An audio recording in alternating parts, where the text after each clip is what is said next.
क्या stock market में पैसा कमाने के लिए आपको रोज शेयर खरीदना बेचना चाहिए या फिर अच्छे स्टॉक्स खरीदकर उन्हें कई सालों तक होल्ड करना चाहिए? यही है ट्रेडिंग और इन्वेस्टिंग के बीच सबसे बड़ा अंतर। आज के इस वीडियो में हम बहुत आसान भाषा में समझेंगे कि ट्रेडिंग क्या है, इन्वेस्टिंग क्या है और दोनों में क्या डिफरेंस है, रिस्क कितना होता है और बिगनर्स के लिए कौन सा अप्रोच बेहतर हो सकता है। तो वीडियो को अंत तक जरूर देखिएगा। सबसे पहले बात करते हैं ट्रेडिंग की। ट्रेडिंग में ट्रेडर का मुख्य उद्देश्य होता है शॉर्ट टर्म प्राइस मूवमेंट्स का फायदा उठाना। यानी ट्रेडर किसी स्टॉक को इस उम्मीद में खरीद सकता है कि उसकी प्राइस कुछ समय बाद बढ़ेगी और वह प्रॉफिट पर बेच देगा। यह टाइम पीरियड कुछ मिनट्स, आवर्स, डेज या कुछ वीक्स तक भी हो सकता है। ट्रेडिंग में फोकस मुख्य रूप से होता है प्राइस मूवमेंट्स पर, चार्ट्स पर, टेक्निकल एनालिसिस पर, ट्रेडिंग वॉल्यूम्स पर, सपोर्ट एंड रेजिस्टेंस पर, मार्केट ट्रेंड्स पर। फॉर एग्जाम्पल, मान लीजिए आपने किसी स्टॉक को 500 रुपये पर खरीदा और आपको लगता है कि शॉर्ट टर्म में यह 530 रुपये तक जा सकता है। अगर स्टॉक 530 रुपये पर पहुंचता है तो आप उसे बेच देते हैं और आपका फोकस कंपनी के अगले 5 से 10 साल के ग्रोथ पर नहीं था, बल्कि शॉर्ट टर्म प्राइस मूवमेंट पर था। अब बात करते हैं इन्वेस्टिंग की। इन्वेस्टिंग में इन्वेस्टर किसी कंपनी के शेयर्स को इस सोच के साथ खरीदता है कि अगर कंपनी आने वाले वर्षों में अच्छा प्रदर्शन करती है तो उसकी वैल्यू भी लॉन्ग टर्म में बढ़ सकती है। इसलिए इन्वेस्टिंग में होल्डिंग पीरियड आमतौर पर कई सालों का हो सकता है।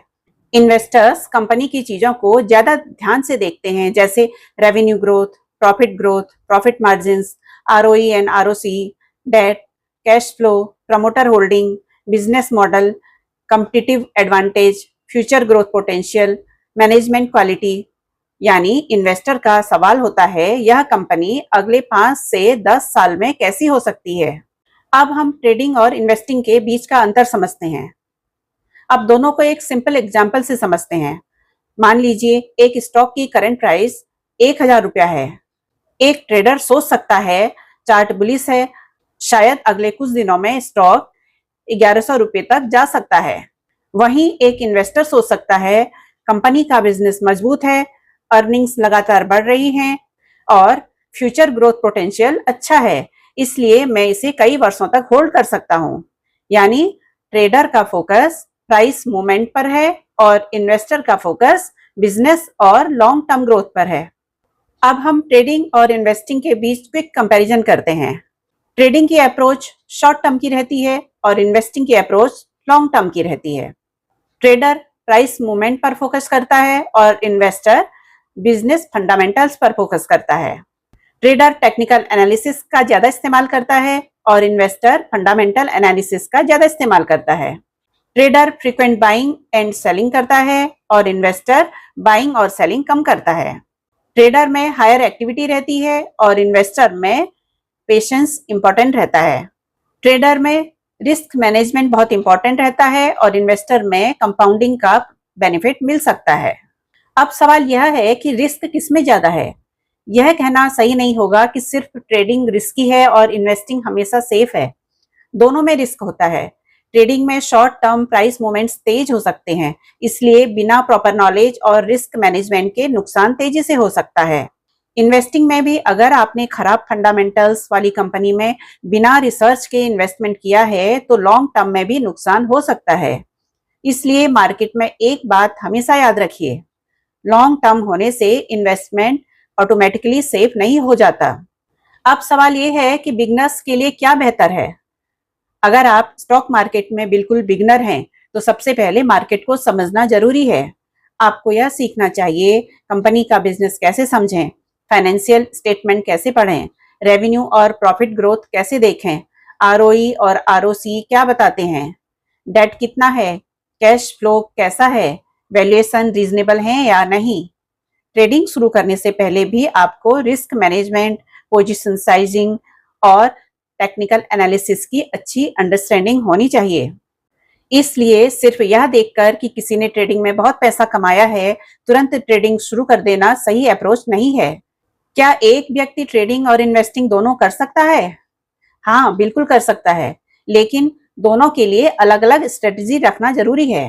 कोई व्यक्ति अपने पोर्टफोलियो का एक हिस्सा लॉन्ग टर्म इन्वेस्टिंग के लिए रख सकता है और अलग कैपिटल से ट्रेडिंग कर सकता है, लेकिन दोनों के पैसे और स्ट्रेटजीज को क्लियरली अलग रखना समझदारी हो सकती है। और सबसे इंपॉर्टेंट बात है, आपका गोल क्या है। अगर आपका ऑब्जेक्टिव है कि आप शॉर्ट टर्म मार्केट मूवमेंट्स का फायदा उठाने की कोशिश करें और आपके पास मार्केट एनालिसिस तथा रिस्क मैनेजमेंट के लिए पर्याप्त नॉलेज और टाइम है, तो ट्रेडिंग आपके लिए रेलिवेंट हो सकती है। अगर आपका focus long term wealth creation है और आप अच्छे बिजनेसेस में लंबे समय तक इन्वेस्टेड रहना चाहते हैं, तो इन्वेस्टिंग एक अप्रोच हो सकती है। लेकिन याद रखिए, स्टॉक मार्केट में कोई भी अप्रोच गारंटीड प्रॉफिट नहीं देती।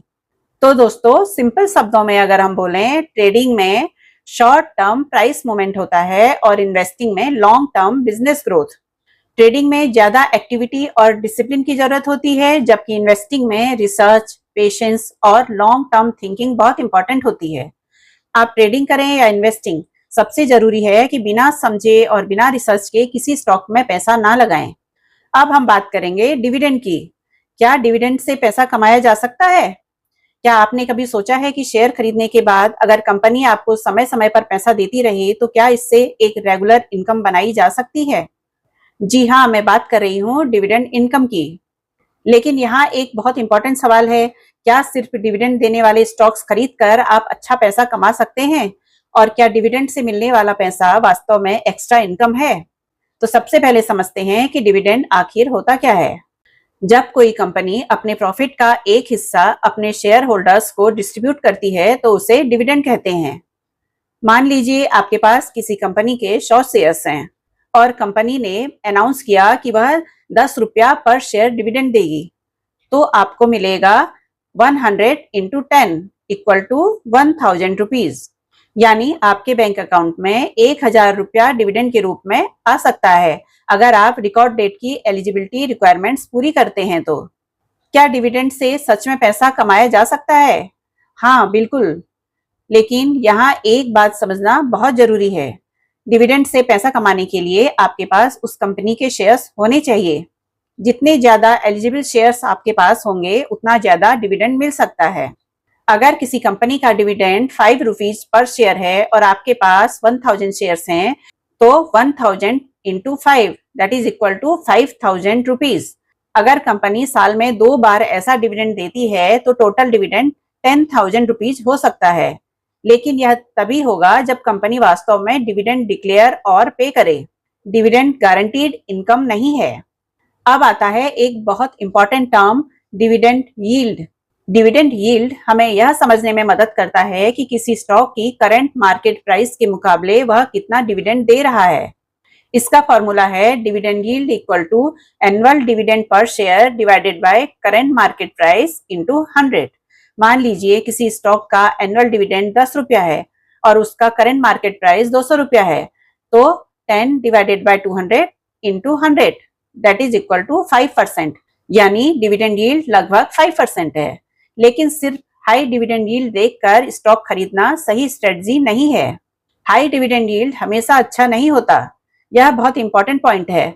मान लीजिए किसी कंपनी का शेयर प्राइस 200 रुपीज से गिरकर 100 रुपीज हो गया और डिविडेंड 10 रुपीज ही रहा, तो dividend yield 10 divided by 100 into 100 that is equal to 10%।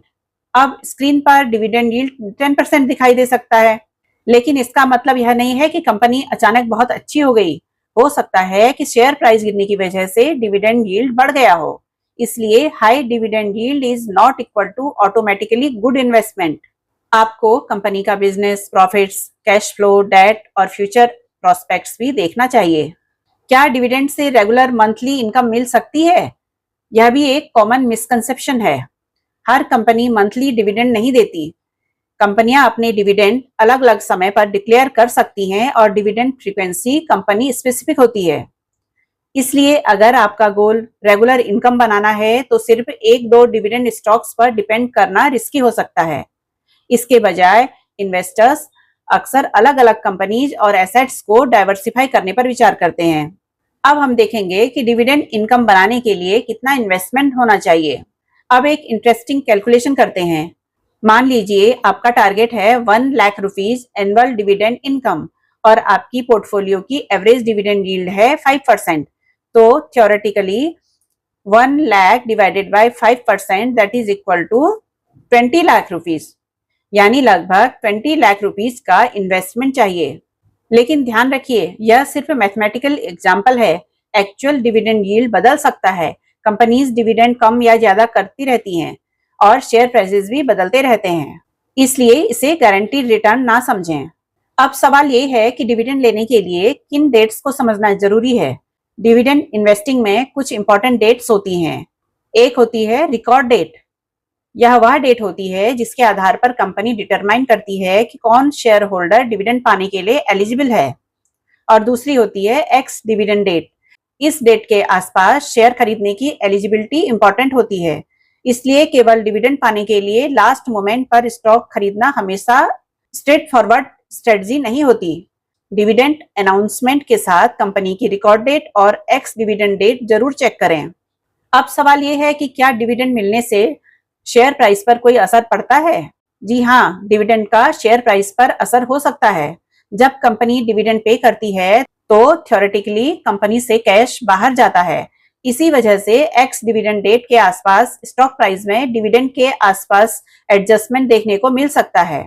इसलिए यह समझना जरूरी है कि डिविडेंड कोई फ्री मनी नहीं है। अगर आपको 10 रुपीज डिविडेंड मिला तो इसका मतलब यह नहीं कि आपने बिना किसी इकोनॉमिक ट्रेड ऑफ के 10 रुपीज एक्स्ट्रा बना लिए। इन्वेस्टमेंट का ओवरऑल रिटर्न देखना ज्यादा इंपॉर्टेंट है। डिविडेंड स्टॉक चुनते समय हमें क्या देखना चाहिए? अगर आप डिविडेंड इन्वेस्टिंग करना चाहते हैं तो सिर्फ डिविडेंड यील्ड मत देखिए, इन चीजों को भी जरूर चेक करें। पहला, कंसिस्टेंट डिविडेंड हिस्ट्री। क्या कंपनी लंबे समय से डिविडेंड दे रही है?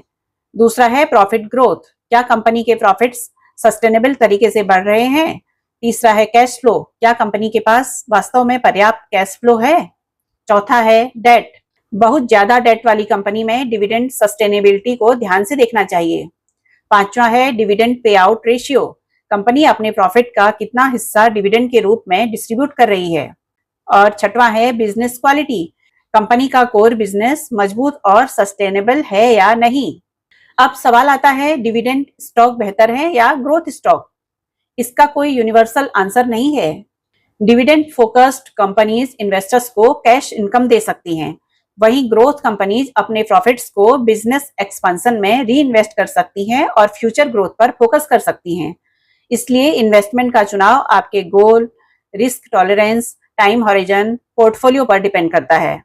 तो क्या डिविडेंड से पैसा कमाया जा सकता है? हाँ, लेकिन डिविडेंड को गारंटीड इनकम समझना सही नहीं है। एक अच्छी डिविडेंड स्ट्रेटजी में सिर्फ हाई डिविडेंड यील्ड नहीं, बल्कि strong business, sustainable profits, healthy cash flow, reasonable debt, consistent dividend जैसी चीजों को देखना इंपॉर्टेंट है। और सबसे इंपॉर्टेंट बात, डिविडेंड के साथ साथ टोटल रिटर्न भी जरूर देखें, क्योंकि किसी इन्वेस्टमेंट से मिलने वाला रिटर्न सिर्फ डिविडेंड से नहीं, बल्कि dividend plus share price appreciation दोनों से मिलकर बन सकता है। तो दोस्तों, ये था मेरा आज का वीडियो ट्रेडिंग, इन्वेस्टिंग और डिविडेंड पर। अगर आपको स्टॉक मार्केट के ऐसे कंसेप्ट्स आसान भाषा में समझना पसंद है तो वीडियो को लाइक करें, अनिकेश डायरी को सब्सक्राइब करें और कमेंट करके बताइए कि आप ट्रेडर हैं, इन्वेस्टर हैं या ट्रेडर और इन्वेस्टर दोनों हैं। क्या आप डिविडेंड स्टॉक्स में इन्वेस्ट करते हैं? तो मिलते हैं अगले वीडियो में एक और इम्पोर्टेंट स्टॉक मार्केट टॉपिक के साथ।